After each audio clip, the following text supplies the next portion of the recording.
안녕하세요. 보험금 팔례방입니다. 주요 우울장애, 멜랑콜리아 양상병력자가 자택에서 목을 맨 경우 심신미약으로 인해 자유로운 의사결정을 할 수 없는 상태로 감정되었다면 자살사망보험금은 부책인지 여부에 대하여 인천지법 부천지원 2022 가합 100928호 토대로 명확히 살펴보도록 하겠습니다. 기초사실, 망인은 2020년 10월 22일 12시 30분경 거주지 안방문에 전기 콘센트 선을 걸고 자신의 목을 매는 방법으로 자살하였습니다.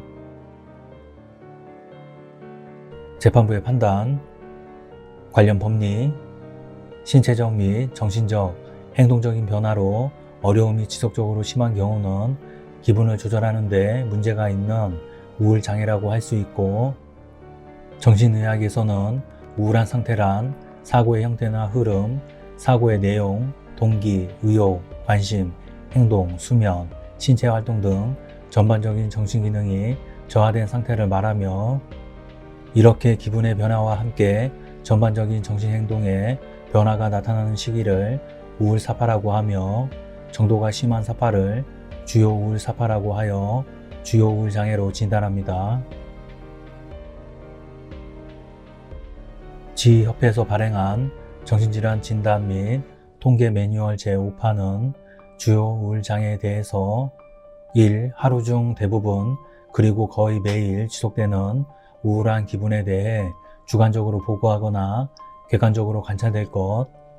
2. 거의 매일 하루 중 대부분 거의 또는 모든 일상 활동에 대한 흥미난 즐거움이 뚜렷하게 저하됨 등을 포함한 9개의 인지, 행동, 신체적 증상을 제시하면서 1 또는 2가 포함된 5개 이상의 증상이 2주 연속으로 지속되며 이전의 기능 상태와 비교할 때 변화를 보이는 경우라고 진단 기준을 제시하고 있는데, 그 중에는 반복적인 죽음에 대한 생각, 구체적인 계획 없이 반복되는 자살 사고 또는 자살 시도나 자살 수행에 대한 구체적인 계획도 하나의 증상으로 포함되어 있고, 한편 계절성 동반의 주요 우울 장애에 대해 주요 우울 장애에서 주요 우울 사파의 발병과 한 해의 일정한 기간 사이에 규칙적인 시간 관계가 있을 것 등의 진단 기준을 제시하고 있습니다.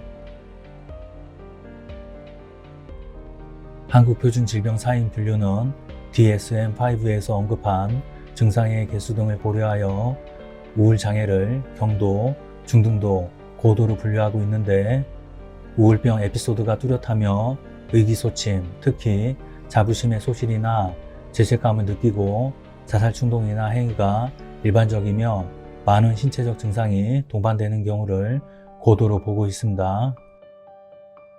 위와 같이 주요 우울 장애와 자살의 관련성에 관한 의학적 판단 기준이 확립되어 있으므로 사실심 법원으로서는 주요 우울 장애로 자유로운 의사결정을 할 수 없는 상태에 이르러 자살하였다고 볼 만한 의학적 견해가 증거로 제출되었다면 함부로 이를 부정할 수 없습니다. 만약 법원이 그러한 의학적 소견과 다르게 인과관계를 추단하려면 다른 의학적 전문적 자료에 기하여 신중하게 판단하여야 합니다.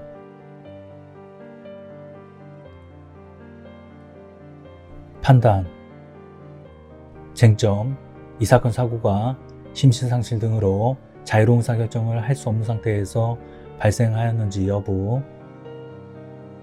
망인은 우울증 등으로 인하여 자유로운 의사결정을 할 수 없는 상태에서 충동적으로 자살하였다고 봄이 타당합니다. 상세한 이유는 다음과 같습니다.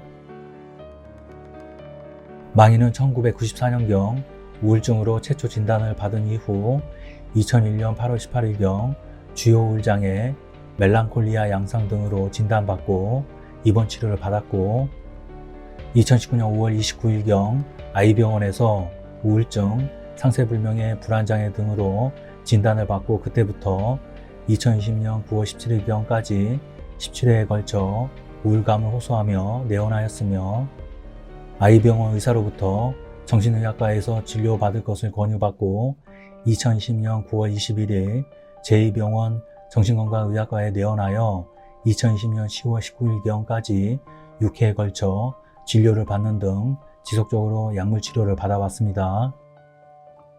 특히 망인은 2020년 6월경부터 2020년 10월경까지 우울감을 호소하며 병원을 방문하는 빈도가 점차 늘어났고 제2병원 정신건강의학과에서 우울, 불안, 불면 등의 증상과 함께 자살사고로 호소한 점에 비추어 주요 우울 장애가 악화된 것으로 보입니다.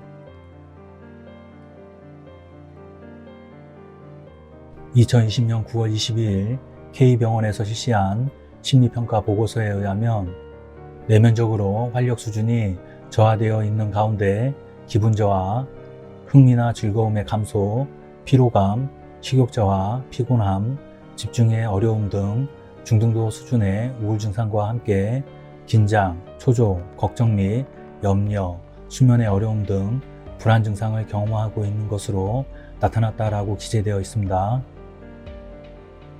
H병원 정신건강의학과 전문의는 다음과 같은 감정 의견을 밝혔습니다. 망인의 자살과 망인이 앓고 있는 중증의 우울증 사이에 75% 이상의 관여도가 있는 것으로 추정하였고, 망인과 같이 중등도 수준의 우울 증상이 보이는 경우 심신미약으로 인해 자유로운 의사결정을 내리는 데 장애가 있을 것이라는 감정 의견을 피력하였습니다.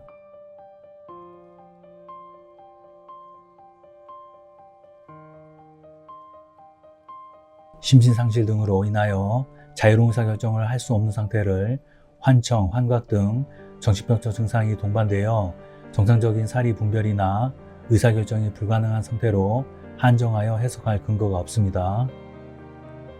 기본적인 일상생활을 영위할 수 있을 정도로 인지능력이 보존되어 있고 자살 수단을 선택하고 이를 실행하여 사망의 결과를 예측할 수 있는 정신상태에 있었다고 하더라도 그것을 곧 자살의 의미와 그 영속적인 영향을 숙고하여 진지하고 합리적인 의사결정을 할 수 있는 상태와 같은 의미라고 보기 어렵고, 앞서 살펴본 망인의 신체적, 정신적 상황, 우울증 발생 경위, 진행 경과, 자살 태양을 비롯하여 망인의 나이와 성행, 주위 상황 등 여러 사정에 비추어 보면 망인은 사망 1개월 전부터 우울증이 중증으로 급격히 진행되어 정상적인 사고나 판단 능력이 심각하게 저하된 상태에서 자살에 이르렀다고 보는 것이 타당합니다.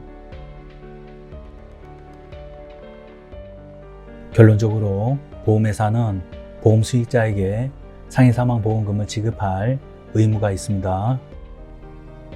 마치겠습니다. 긴 시간 시청해 주신 점 고맙습니다.